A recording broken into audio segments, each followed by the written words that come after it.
And listen to what Allah says, and I'm going to show you the beautiful coherence of the Quran. Wallahi, it's incredible.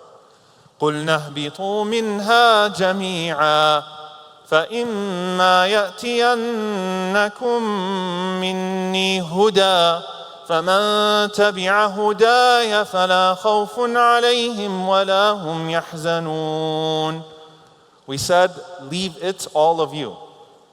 Leave it all of you. But when guidance comes to you, know that whoever follows my guidance, فَلَا خَوْفٌ عَلَيْهِمْ وَلَا هُمْ يَحْزَنُونَ. They will not grieve, nor will they be afraid. They will not grieve over the past, nor should they be anxious about that which is to come afterwards. So long as they hold on to my huda, so long as they hold on to my guidance, there's a promise of getting back home to Jannah.